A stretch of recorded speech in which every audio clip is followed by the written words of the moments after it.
Kobe Bryant was just this everything you hear about him in terms of being in the elite and ultra competitor. I mean, he would always change in the doctor's area after the game. He'd try to avoid the media a little bit, but all he'd want to do is talk about basketball. There'd be a game on, it'd be the Celtics on Paul Pierce, and he would just be dogging Paul Pierce and just how are we going to beat him? And I mean, he was as intense as a guy that I've ever seen. One of playing a sport that I just I admire that, and that's how he's a winner. That's how he was a winner. I mean, he just was so intense all the time. Yeah. We've been around such amazing, not only leaders, competitors, athletes in these fields, right? I was going to ask this question later, but I think now's a pertinent time to do it. Like, so you have your ethical, like the ethics, there's so many things that encompass your job, right? And so say a guy comes in, he gets injured, and it's not a super duper good one. It's one that's probably going to take him out of the game and likely have surgery. But he's just got this itch, man. He's got this hunt to get back in. How do you navigate these competitive players, these competitive situations, but trying to put these players in the mindset of like, hey, listen, I understand. It's kudos to you, but we need to get you to think about your actual long-term health here. It's a great question. And, the game is moving so fast. You get thousands and thousands of people screaming and yelling. As a Jacksonville native, you want the Jaguars to win. The players want to win. And it's just everything's moving so fast. I think the way I deal with it, obviously get players off the field, get them into an area where it's a little bit quieter, whether it's the blue tent or the locker room, and just kind of calm voice, talk it down, kind of lower the intensity. And sometimes you can see that. And some guys they're just high revved up, and it's hard to get them to calm down. But once you kind of get the situation calmed down, you really have to, or at least I do, have to put my blinders on to the I want to win and I want the team to win. And of course, that you just got to break down the injury. And I do that first internally and say, okay, what is the injury? What are the ramifications of the injury, both short-term and long-term? Is this going to hurt the player now? Is it going to hurt the player 20 years from now when he's not playing football anymore? Right. And once I kind of gather my thoughts, then I relay that to the player. And I mean, you were with us. I think it's the most important thing for a player to understand what the heck we're talking about. Because you could tell me, you could tell me we're going to run the Z out 45. I don't know what you mean. It's the same thing if I say. That's pretty good. That's good. That was good. You say, there's a red zone of the posterior horn of the medial meniscus, and the player look at me like, what are you talking? What are you talking about, right? So, being able to understand the players to understand in a short period of time where we've taken years to study and break it down and say these are the ramifications. I think that's the most important thing that I can do. And if I don't think a player's safe to play, I'm not going to let him play. If it's, even if it means that they're not going to be back in the game or we're going to lose the game, you have to. We're the players' physicians first and foremost before anything. Of course. Of course. Another question for me is like, football is. And much of sport is this emotionally charged deal, right? Like especially in professional sports, it's your life, it's your soul, it's 7 days a week in season and off season. It dictates everything that you do and all this stuff. There's such an intense human element, like any facet of life, but I feel especially in sports, right? How do you handle? So say someone does have one of these devastating injuries on the field, and they're waiting to kind of see your diagnosis, your prognosis. You have to handle this as, of course, I have to relay this information. But I also understand that the information I'm about to relay is going to proverbially rock their world. How do you kind of walk that dance? How do you it seems like a fascinating thing that for me, I couldn't do, but for you guys, you're asked to do it. It seems like on a weekly basis. Yeah, I think number one is honesty, not beating around the bush, so to speak, and not trying to dance around what's happening. And so I've had to do this recently and I won't say names, but players and say, hey, this could be a career-ending injury, and I think if you break down the injury and they understand it and you tell them what it potentially means, I think players have been very receptive to it, and you're absolutely right. I mean, I've seen emotions from tears to disbelief to anger, and a lot of times it's getting the information to the player as succinctly as I can and then letting them react.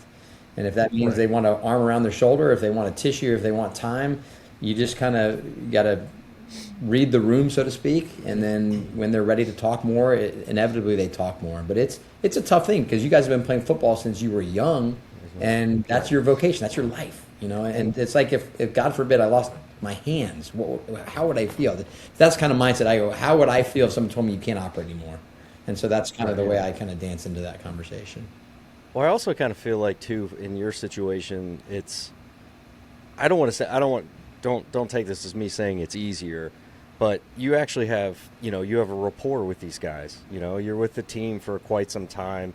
I was with you in Jacksonville. You're friends with all these guys, and yes, you still have to break the hard news from time to time, but I think in this situation, their trust in you, knowing that you're the go to what you do, and I think it's a lot easier for them to receive when you have to say that stuff. Whereas, if you were just a surgeon or a physician or a normal doctor at a hospital and telling a random person like, "Hey, you're not going to live, or you're not going to recover from this," but I think again, this isn't me downplaying. I think it's awesome.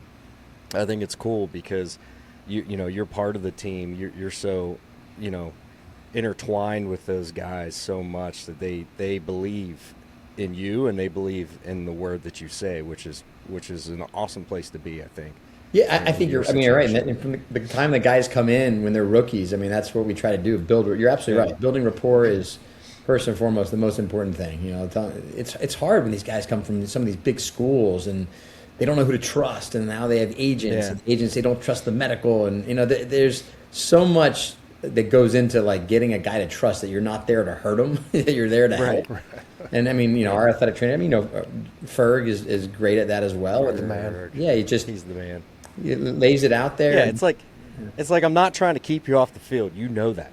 I'm trying to get you to play as many snaps as you possibly can. Yeah. But if you go out now and do this, it's going to limit a lot of your snaps. That's right. So just kind of, But it makes those conversations even more difficult at times, because Casey took the words out of my mouth. Yeah. What makes your job so unique, and what I deem you very good at, is that you build this relationship by kind of the steadfastness of being there, of course, throughout the year, whether it's a few days a week.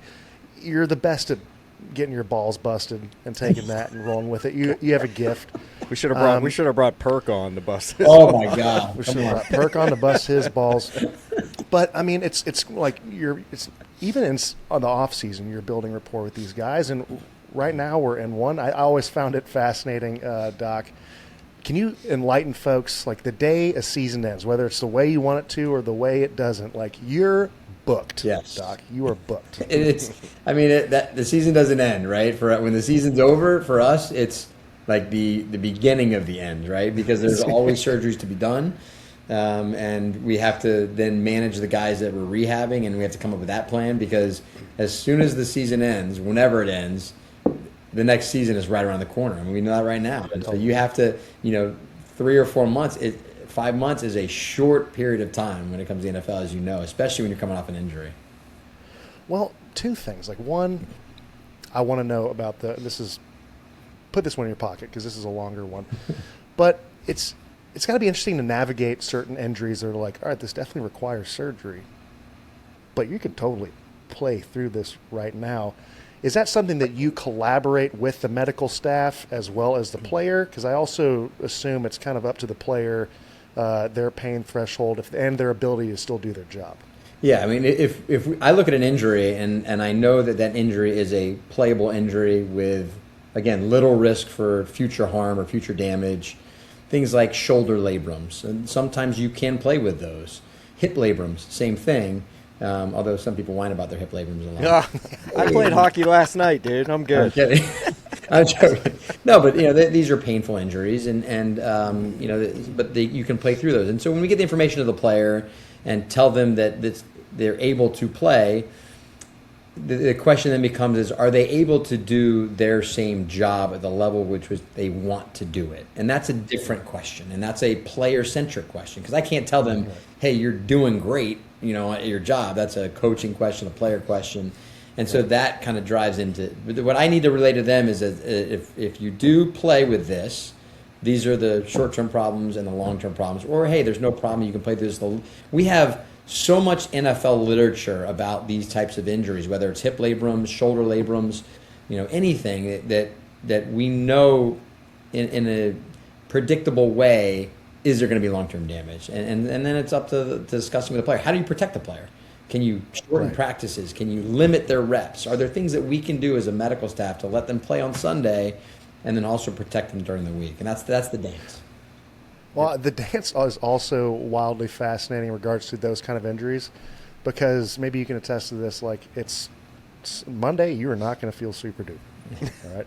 And we're gonna have our meeting like we do every week. We're gonna sit down, and then we'll get you to Sunday, and then it's rinse and repeat. Just the fortitude of players.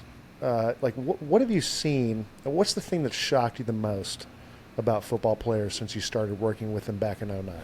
I mean, the amount of injured players during a season is pretty tremendous. I mean, people, in my office, I'll go into my office on a Monday after a game, and then people, patients will say, you got out of that one scot-free, no injuries. In the back of my mind, I'm like, No. I was just in clinic for 2 hours seeing guys, but there's no such thing as a clean game. The injuries, you're putting huge individuals and hitting as hard as you can. It's just the body can only take so much. So that's number one. I think number two, and you probably experience more than anybody, but the veteran presence of having been through injuries. It's amazing to me how, I rely heavily on guys that are veterans, because the younger guys that come in that may have never had an injury and are just, their eyes are just wide open when you try to tell them about an injury and tell them what that means.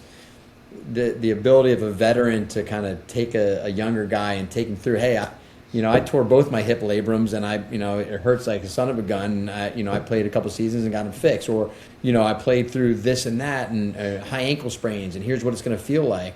It's a scary thing for a player who's never been injured and been the top of the top. And so that, to me, is always amazing. These guys are the best of the best in college, always been the best. And here they are in the NFL hurt and just wondering what is going on. And that's just an interesting phenomenon. I feel like I'm taking shrapnel over here. My Cap keeps bringing up hip labor. No, it's great. No, so Cap and I were texting earlier. I figured we'd take it to the OR. I mean, I think I talked about it more.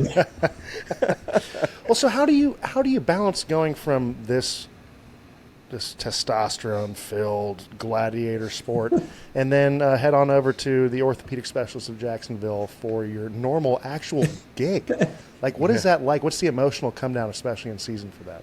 There's a definite level of stress that goes on in the season in terms of the things that we need to do after a game. Because when I go to the stadium for half a Monday and order, 4 or 5 MRIs, I'm waiting for those MRIs to be done to then get the information while I'm seeing patients in my office and then talking to the player, the coach, the GM, maybe an agent. So I have to really be able to separate those things. And realistically, an ACL in one of my weekend warrior athletes that's playing pickleball is the same anatomically as an ACL in one of our athletes. So the anatomy is the same, but there's a lot different conversations that happen. Back to the idea of that your injury as a football player is your life. It's your vocation. That's what you do. That's how you make a living. Whereas if I tell someone who's playing pickleball that's a lawyer that tore his ACL, it's kind of like, that stinks. I won't be able to play pickleball for a while, but he'll still be able to make a living, right? So it's totally different people, but the conversation. So I have to kind of separate the two and try to get the information, because the NFL doesn't wait. It's not going to be 2 Sundays. It's next Sunday. So you got to get that information, get things done, and you have to be really regimented and organized in how you get that information out.